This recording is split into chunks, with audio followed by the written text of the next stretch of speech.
Hello, my fellow becoming woman. Today is the 2nd of October 2025. In this voice log, I want to share with you about growth, evolution, and how our becomings unfold. Because our logical thinking and societal expectations conditioned us to approach success and growth in an incremental fashion. And even in our personal evolution, we use this expression to up level.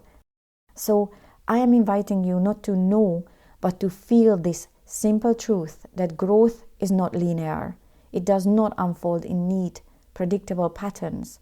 Rather, success, growth, and personal evolution that last is spiral, cyclical, full of ups and downs. It is a constant fall and rise. And the falling part is not to be feared, nor a failure, but a rich soil that spurs on growth. Because before every leap, there must be a pause, an unavoidable 2 steps backwards, and only then forward again. When I finally accepted this, it was like a deep breath. I stopped pushing and started to follow these natural falls and rises. For me, this felt like a wheel that keeps turning, going up and down from its own momentum. In a way, effortless. Not without action, but effortless, and therefore more sustainable. And over time, as I lived these cycles, I began to map them out and arrived to these 3 wheels to follow the rise and falls of our becomings, to know when and where to go deeper and then higher, when to go into our depth and when to come back to the surface, when to pause, when to leap. As all seeds grow from the inside to the out, the first wheel had to be the human self. I began to connect with my body, not just something I live in, but as a living cycle itself. My thoughts, my feelings, my energy, always moving, always shifting. As my body was a container of these shifts, it also turned into a channel to hear my heart and intuition, bridging self-awareness to a deeper soul awareness.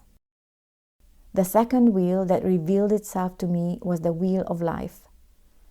For so long, I thought of the wheel of life with 2 sides, work on one side and life on the other, as if all the richness of who we are could be crammed into a single category called life. No wonder work-life balance always felt impossible. And how ridiculous that work gets its own specific category, but everything else is just life. As I kept walking my path, I began to see it differently. Life isn't 2 halves. It's a whole circle with many parts, each one deserving its own space. Let me list each part with clarity. This is in no particular order. 1. Family and friends. 2. Romantic relationship. 3. Health. 4. Money and wealth. 5. Work, which can be career or business. 6. Personal growth. 7. Rest and recharge. 8. Contribution. And 9. Your physical spaces. And of course, this is my own interpretation of the different areas. And you can use this, or you can add, take away, shape it the way that it fits your life. When I began to see my life as a whole wheel, something softened. It was such a relief to realize that every part of my life had its own place, its own validity. I didn't have to keep squeezing everything into the shadow of work or into a single box called life. When I finally defined all parts of my life, I could flow from one to the other.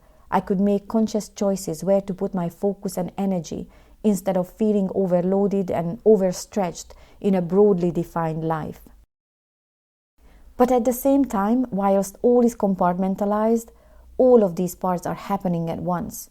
Because the wheel keeps turning, life cannot be stopped. It all unfolds in one continuous container. Relationships, work, health, friendship, growth, they are all alive at once. They overlap, they feed into each other. But I can trace the movements because I am clear on the parts of my life. And when one area feels stuck, sometimes the answer isn't to push harder there, but to shift focus to another part of the wheel and let the energy move again.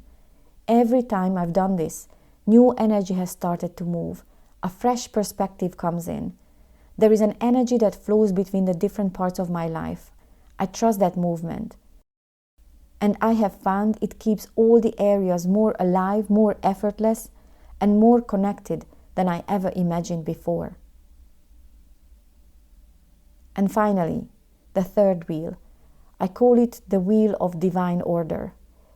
There is a natural cycle of creation, of existence, of renewal, of growth in life, and we are part of this whole ecosystem. This divine order is not a secret from us. It is revealed to us through the seasons, through the cycles of the moon. It is mapped out for us if we are willing to listen. For someone like me, who is a recovering hustler, this is one of the most profound lessons of my becoming, that we cannot live in a perpetual cycle of spring and summer. Spring is about fresh ideas, sparks, and motivation. Summer is action, building, and expansion. And for years, I have lived only in these phases, and it worked until it didn't. To truly evolve, I had to learn to love and embrace autumn and winter, so that I didn't only have the opportunity to keep becoming, but I could have the space to be and enjoy who I had become. And so for me, autumn has become the real starting point. It is the season where we pause, and we pause with purpose. Autumn can strip away what's hidden or blocked. When you go into a forest in autumn, the bare branches allow you to see further. Autumn gives us a chance to see how far we have come, what is complete, where we are at, and what we need to release. In autumn, we also gather the new seeds of our harvest through reflection.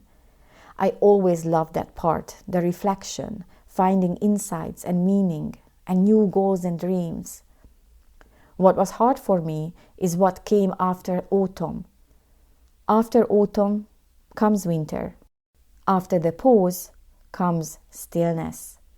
This was the hardest for me because in the pause, I reflected, gained new perspectives, new goals and visions.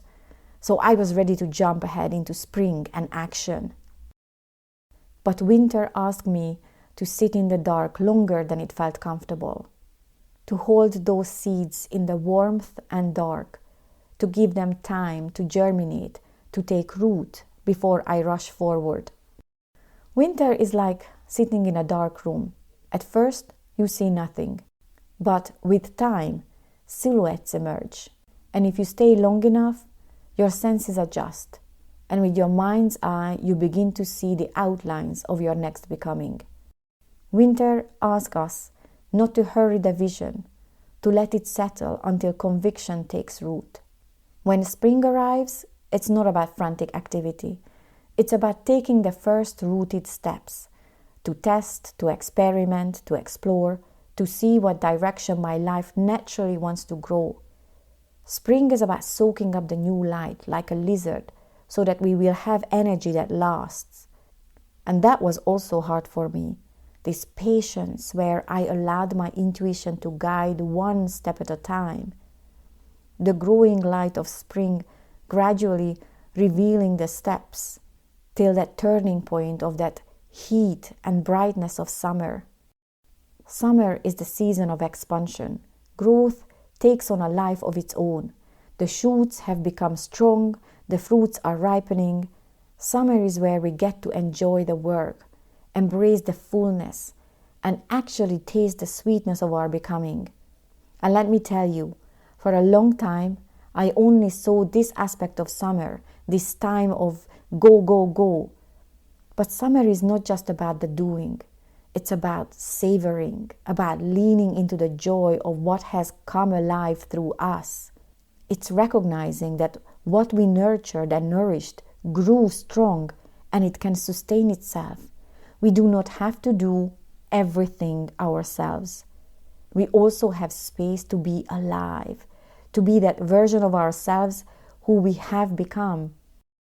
Summer teaches us the pleasure of living before we slow down again and pause, and move into autumn to start the cycle again. So these are the three wheels that keep turning in my becoming. The wheel of the human self, where body, mind, feelings, and energy move in their own continuous rhythms so that you can tune into your intuition.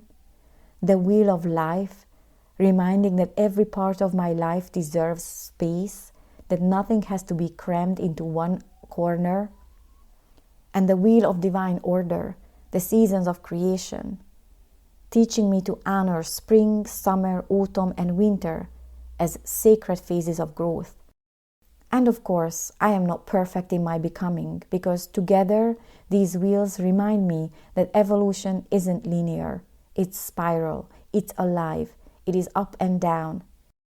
And any growth, whether it is your personal evolution or an external success in your life, starts with a seed, from the inside out, guided not by force, but by intuition. And if you would like a companion for your own cycles of becoming, I've created a journal giving you a short daily practice to lay down the fundamentals for the wheel of your human self, to be grounded in your body and connected in soul, and really lead your becoming from the inside out. It is called The Daily Dose of Soul Awareness. And you can find it on amazon.co.uk and amazon.com. I'll leave you the link in the description. And so that's the voice log of our becoming for today. If this spoke to you, I'd love for you to subscribe to my Substack, leave a comment, or share your own reflections with me. Much love, Diana.